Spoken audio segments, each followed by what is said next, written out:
And as tutors, how can we make the most sense out of it so that we can provide the best instruction for our students? We're going to be taking a look at two articles today from the ASCD. The ASCD is the Association for Supervision and Curriculum Development, and it's been around since 1943. It has over 125,000 different members who are superintendents, principals, teachers, professors, and many other people that it combines. And they provide accurate information for us to really take in what is happening inside of education and what do we need to do. So we're going to be taking a look at two of those articles. But before that, here we go.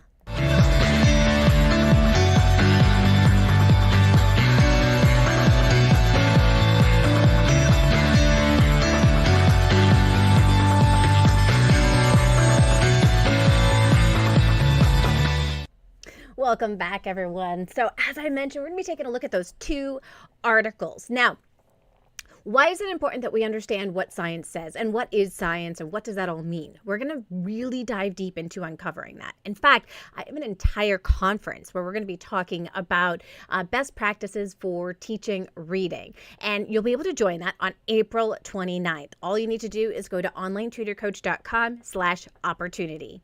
And you will be able to sign on up and be able to join us for a full day event. In fact, we are featuring Timothy Rozinski, who is a renowned, I call him the fluency god, because I've actually seen him speak several times. He's incredible, but he's part of the research and he's part of the things that are happening when it comes to education. And so he's going to be speaking and sharing strategies, but you're also going to get to hear from other tutors as well and other resources and tools that are going to help serve you as you teach. And the entire thing is sponsored by Learning A to Z.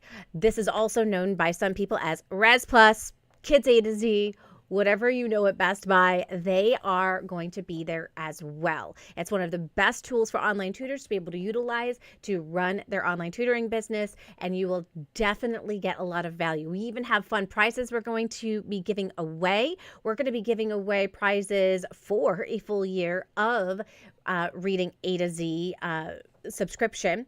We're also going to be giving away wordwall.net subscription for a year. I've created some awesome swag for you guys and so much more. It's going to be a really exciting event. But let's get back to what specifically is the science of reading. And so I have two articles that I'm going to be sharing with you and kind of discussing as we go. The first is the science of reading research by the ASCD. And here's what they said. And I think this is really, really important as we take a look at this. It says, instead of looking, this is what some teachers do, right? Instead of looking at authoritative and valid evidence of what works, teachers frequently rely on experience and anecdotal information to guide their teaching, which doesn't seem harmful at all, right? As you take a look at that, yeah, if you've got experience and you know what you're doing, this is great. It says, although experience is valuable, it is, depending on experience alone, without the research, right? Just your own experience, without finding out what have people who have come before me done and what has worked, it's going to leave many children behind. They say to provide reading instruction that will enable all students to succeed, educators must also have the basic information about scientific knowledge, how it is developed, how it should guide the selection and implementation of instructional programs, strategies, and approaches. And this is so key. So they're saying, well, I love what they're saying here, because they're saying, look, it's not that what your experience doesn't matter. Your experience does matter, but your experience is not enough alone. That would be like a doctor who just relied on their experience for treating patients, but never stayed up to date on what the research was saying and what the best practices were, right? And they would stay stuck in old times. They wouldn't be continuing to, hone in on their craft, get better and get better results for their patients, right? And so this is the same kind of thing with teaching reading. And Louisa Moats, who has been famously known for saying reading is like rocket science, is not far off. There are a lot of components to teaching reading, and we really need to hone our practice in order to get better at them. All right, let's take a look here. So what is scientific evidence, right? I think this is really important for us to know, like when we're talking about the science of reading, what does that specifically mean? And here it says, scientific research begins with clear, answerable questions.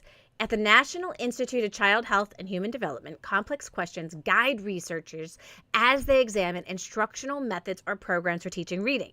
Researchers consider not just what works in general, but also what specific instructional methods work for which students and under which conditions. Multiple researchers may study the same questions. The accumulation of research, not just the results from one study, constitutes scientific evidence. And I think this is so important, right? Because any one study in and of itself by itself is not enough to make conclusions, because there could be biases, there could be problems with the way that it was implemented. It may not have worked with a certain group of children, right? So it is so important that we are getting our evidence from multiple research experiments that have been done. Before beginning a study, researchers identify what previous research has already established and refine their research questions on the basis of that knowledge. Next, the researchers develop a hypothesis or a set of hypotheses that will guide the direction and methodology used in the study. Specifically, the hypotheses state what researchers predict will happen on the basis of the theoretical model they're using, with the model itself incorporating information from previously conducted high-quality studies. The researchers then identify an appropriate method for testing the hypothesis. And finally, they collect and analyze the data and report their findings. And even though different types of studies use different methodologies, the scientific method provides a consistent foundation for each research study. The evidence derived from a study is only as good as the care with which the researchers ask their questions, select and implement their research methods, and analyze and interpret their data. So this is so important, you guys. So important. And I want you guys to really just understand and think about, like, how does this impact then my reading tutoring, right? If you're basing your reading tutoring off of just, let's just do some fun, activities and play some fun games, but it's not backed by what does research say are best practices with reading, you may struggle with being able to get results for your students. And this is why I am so passionate about helping other teachers learn what those best practices are. And I found this other article and I thought it was extremely important. Before that, I do that though, I want to just welcome some of you guys here. We have a tutor from Owasso, Michigan. I love it. Plans on tutoring math, but thought she would turn on in for a bit because may tutor reading at times. And I think this is so important. Even if you do tutor math, sometimes knowing what the best research practices are for teaching reading will help you with being able to help kids when it comes to solving math problems, right? And word problems and all of that. We've got Natalie and Alicia in the house. Welcome, you guys. So glad that you guys are here. Stacy Hayward, welcome. I'm so glad you're already signed on up for the conference. Stacy, you're going to get so much value out of it. So let's tune into this other article. And I love this. Okay, so this is the Sciences of Teaching Reading. It was written in May. And they talk about comparing, the scientific evidence, right, of like pills that people take to lose weight and these kinds of things with diets and all of that to reading instruction. And I think it's a really interesting connection. So this person said, every January, my social media feeds fill with ads, free trials, and coupons from the diet and wellness industry, promising to help me with my presumed resolutions to be better, faster, leaner, healthier. Every diet program claims some type of relationship to science. The same is true with reading instruction. Okay, you guys are going to hear this a lot from people. Most programs or approaches, they claim to be based on science. But consider the many possible meanings of this claim. Some approaches to reading instruction are developed as part of rigorous peer-reviewed research and are continuously evaluated and refined. Others are designed by practitioners who draw on experience and whose insights are validated by inquiry after development. Many are based on well-known principles from research or assumptions about reading in general, but haven't themselves been tested. Some research-based instructional tools and practices have been shared, explained, interpreted, misinterpreted, reshared so many times that they bear little resemblance to the research they were actually based. So if you ever want to protect yourself in knowing if something is research-based, read the actual research, not what people are saying about the research. That will give you the best insight, okay? It says others rack up positive evidence no matter how many times they're studied. And then there are practices that actually have no evidence behind them, but are thought to be scientific because they've always been assumed to be true. And I think this is something that we can fall into, right? We learned how to read a certain way, and some of us remember how that was. And so we're like, well, this is the way that I was taught, so this will work for all the other kids that I work with, right? But what people knew back when I was learning to read and what people know today, we have grown in our knowledge so much. So we can't just base what we do off what we thought was effective as we were kids. Now, he talks about polarizing pitches. When it comes to diet and wellness, advertisers work to make complicated choices about food and exercise appear simple and easy. And once phrases like clinically proven begin to appear in almost every dieting option out there, in order to stand out, the products change their messaging to the now familiar polarizing pitch, which typically involves something like this. Everything you've ever been told is wrong. This approach is different. No one wants you to know this industry secret. This explains why you haven't been getting results. All the others are only trying to make money off you and will say anything. So this type of promotion is challenging because approaches that seem to conflict with each other both make claims about their own effectiveness and ineffectiveness of others, right? Similar polarizing pitches can now be seen in reading instruction. So multiple approaches, often different and resistant to each other, claim to be scientific and evidence-based. But too few programs have been examined with gold standard studies to make comparisons meaningful. And every new evidence rating system has slightly different recommendations. The evidence-based label seems to have lost its meaning. Rather than solely asking whether an approach is evidence-based, most educators now want to know what the individual components of high-quality instruction truly are. And I think this is really what's important, right? When we can find out what does the evidence point to. And there was research that was done on what does this evidence, what are the critical elements of reading instruction. Back in 2000, there was a report that was created by the National Reading Panel. And 445 pages. I've actually included the entire PDF version of this document for people who get the VIP pass for the conference. You're going to get access to that document, which shares what were the findings of all of this different research and what was the best sound evidence of instruction. Well, they found that great quality instruction includes phonological and phonemic awareness. Kids that had a stronger phonemic awareness were able to apply phonics skills easier because they had the basis to be able to apply them. But we can't just go back to the old reading wars of phonics versus whole language, right? That was a really big thing. We're not done with this reading wars. You still have people that are just like phonics. But then you got the other side of it. And these people, they're like, okay, phonics is great, but we really need to be understanding what we're reading. And then the people over here say, but you can't understand what you're reading unless you can decode the words. And the people over here are saying, yeah, but if you don't understand what you're reading, then you're not really reading, right? And it just becomes like this big headache and nightmare when you're like, which is best, this or this? And here's the thing. We know that good reading instruction includes phonemic awareness, phonics, vocabulary, fluency, comprehension, right? These are 5 components that can be taught to students so that they can have effective instruction, right?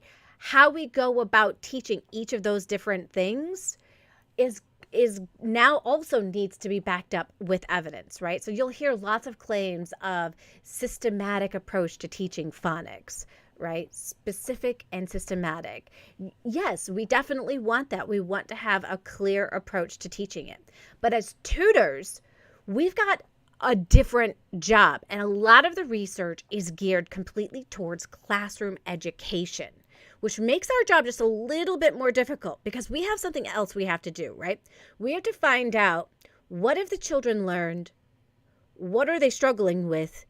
What do I need to teach them? And if you want to get the quickest results, you need to have this solid understanding of what the science says about reading. And the more that you educate yourself, the more you put yourself into situations where you have the opportunity to read books, read different,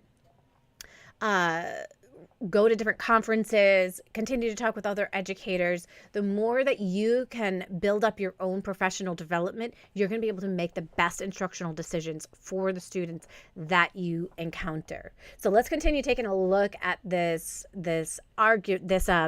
two things. It says here what we do and what we don't agree on. The challenge really is to discern which reading instruction approach is right for your school community. And I would change that to for the student that you're working with.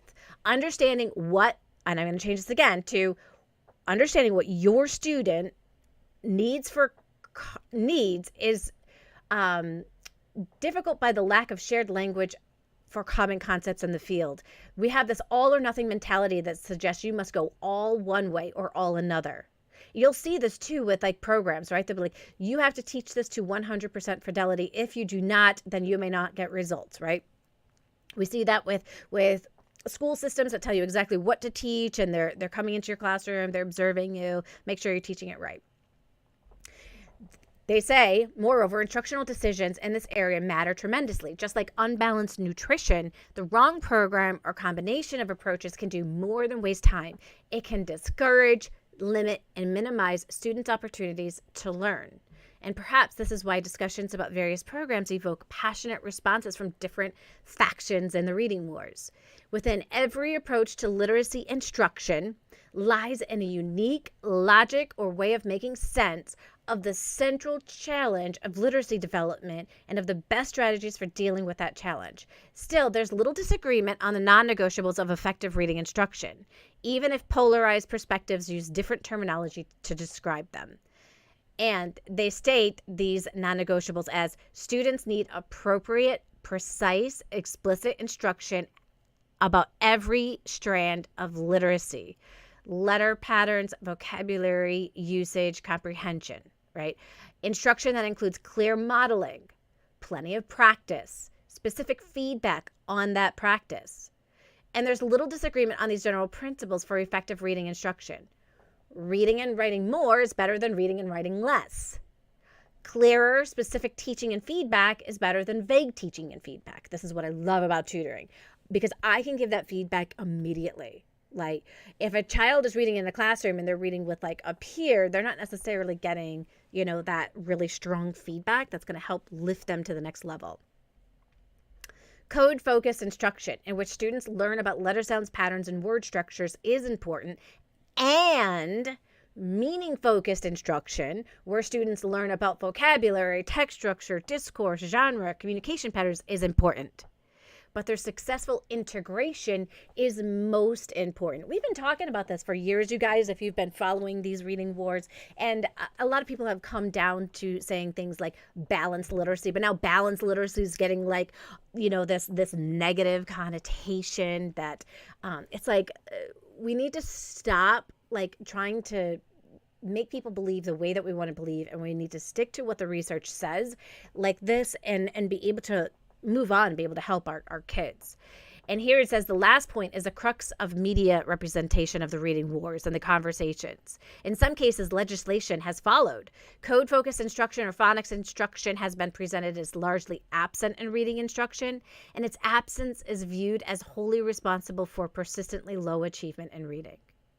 But the tension between code and meaning-focused instruction has led to pendulum swings towards trends in curriculum and instruction that favor one or the other. And we totally did that in the school that I worked with. So we went from success for all reading instruction to open court reading to reading workshops, right? Like we totally were swinging the pendulum inside of our school.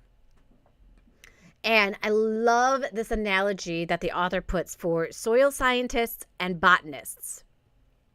So this person said, in my graduate classes, I refer to people who have heavily invested in code-focused instruction as soil scientists because they focus on the foundation in which literacy, considered here as tree grows.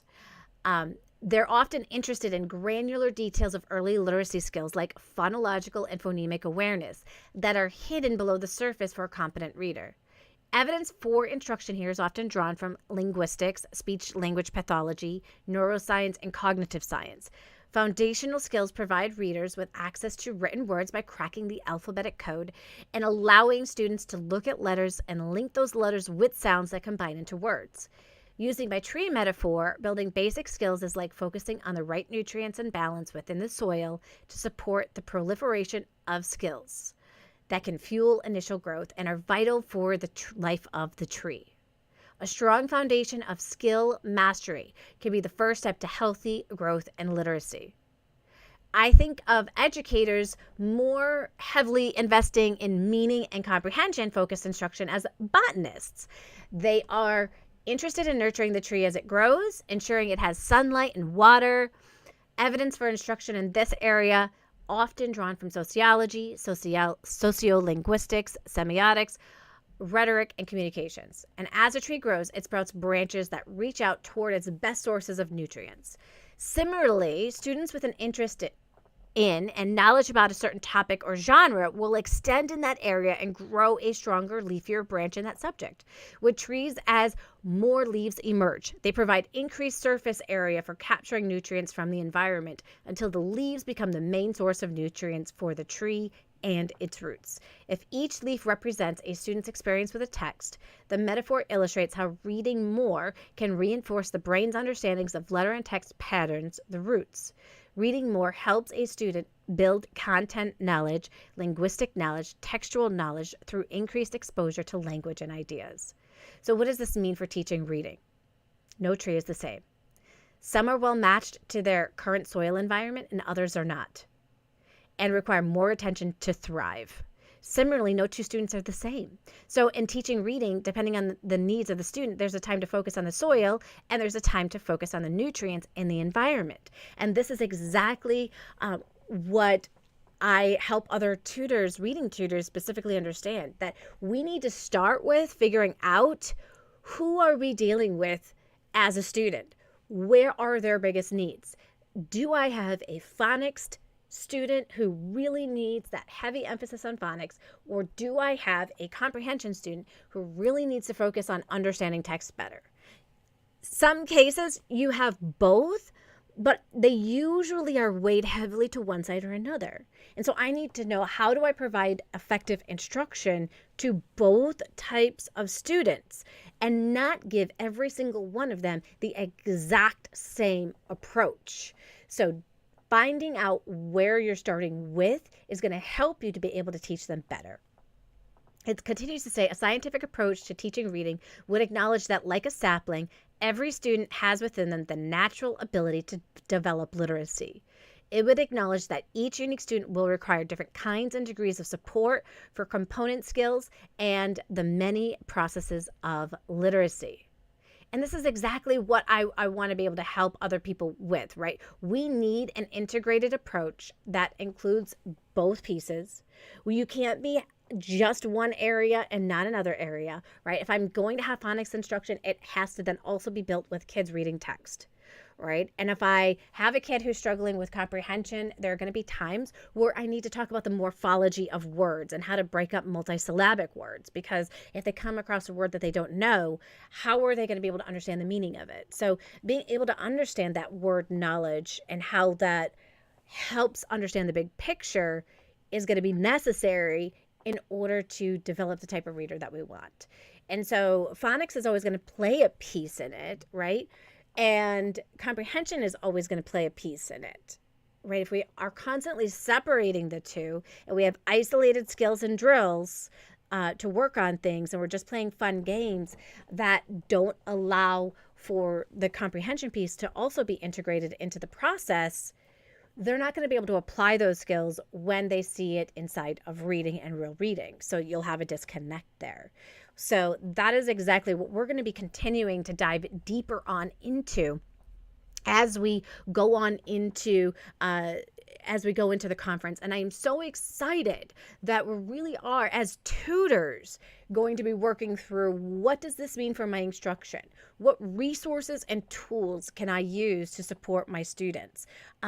What are the top, scientists saying? And people like Timothy Rozinski, and we've got Dr. Jennifer Orr, who is, she's developed these I words, and we've got Learning A to Z that is constantly diving into the science of reading and supporting teachers that have been under-taught in the education realm. They're also moving forward and creating resources for professional development within their program, which I am really excited. I can't wait for you guys to learn more about that.